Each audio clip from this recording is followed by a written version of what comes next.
nafsu-nafsu kita. Surat Al-Qiyamah ayat 14 menyatakan hal ini. Balil insanu ada nafsihi basira. Ketahuilah bahwa di atas nafs, di atas diri kita, di atas tubuh kita, pikiran kita, ada yang mengamatinya. Siapa yang mengamatinya itu? Di saat kita tidur, bermimpi, kemudian kita dikejar-kejar anjing, kemudian kita bermimpi dengan seseorang bercinta. Namun setelah bangun tidur, kita bisa berceritakan semua kejadian-kejadian itu dengan jelas dan lugas. Siapa yang bercerita itu? Nah, kenapa itu ada? Di saat kita berada dimanapun selalu ada. Itulah yang sejati, itulah yang aslinya kita, yaitu kesucian. Namun ini masih belum tegas, belum jelas, karena masih ngambang di dalam perasaan kita bahwa ada yang mengamati diri kita sendiri, yaitu aslinya kita, yaitu ar-ruh. Penjelasan hal ini perlu ditegaskan. Siapa sang aku, siapa Allah, siapa semuanya ini terjadi karena ada hubungan langsung yang pernah dihembuskan ke dalam tubuh kita. Fa idza sawaituhu wa nafakhtu fihi min ruhi. Setelah disempurnakan tubuh kita dengan penciptaan yang serba sempurna, lalu Allah menghembuskan ruh yang berasal darinya, dan kepadanya kita kembali. Ar-ruh dikatakan tidak bisa kita persepsikan seperti apa, tapi kulir ruh min amri rabbi wa ma utitu minal ilmi illa qalila. Apa kaitannya ini dengan Allah? Sehingga kita tidak boleh memberikan persepsi apa-apa tentang ruh. Namun kita dikasih ilmu yang sangat sedikit tentang diri kita yang sejati ini. Nah, inilah kita mulai beranjak kepada wilayah yang agak lebih tinggi daripada nafsu-nafsu kita. Ketika kita merasakan kegelisahan, ada satu refleks.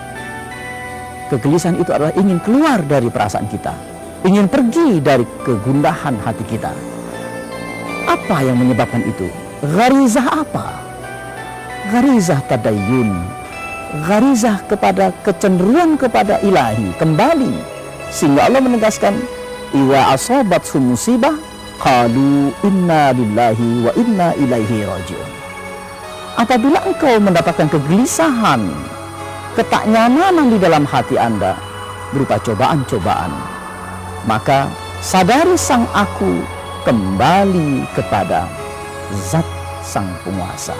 Inna lillahi wa inna ilaihi raji'un. Kenapa disadari aku dari Allah, kembali ke Allah?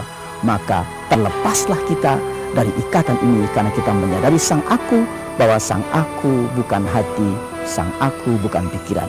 Maka sholat pun dikatakan wa annahum ilaihi raji'un. Juga dalam sholat pun kita menyatakan kembali kepada Allah. Siapa yang kembali kepada Allah? Adalah aku yang sejati. Aku inilah sebagai esensi daripada spiritual kita, yaitu sejatinya aku pribadi yang selayaknya atau disebut sangkan paraning dumadi, yaitu kembalinya diri kepada zat sang penguasa alam. Inna lillahi wa inna ilaihi raji'un.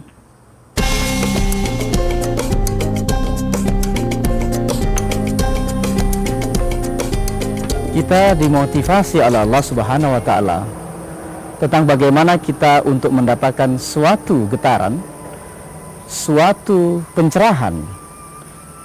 Allah berfirman, innaka kadihun ila rabbika kadham famulakih. Awalnya dikatakan, ya ayyuhal insan, wahai manusia, sesungguhnya engkau telah sungguh-sungguh datang kepada saya, kepada Tuhanmu, maka pastilah kamu akan menemuiku, kata Allah.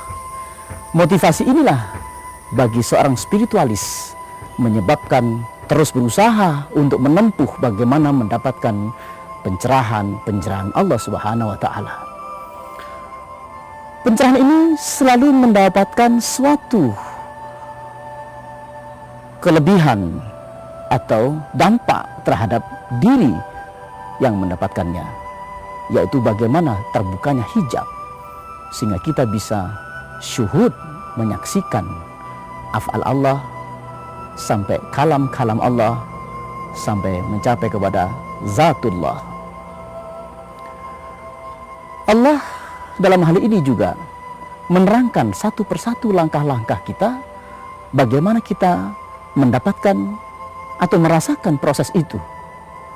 Al-Quran juga menata tentang proses atau prosesi perjalanan spiritualitas seorang sufi yang benar-benar mendapatkan sebuah petunjuk dari Allah Subhanahu wa taala. Ditegaskan, afaman syarahallahu sadrahu lil Islam. Apakah sama orang yang saya bukakan dadanya untuk menerima Islam?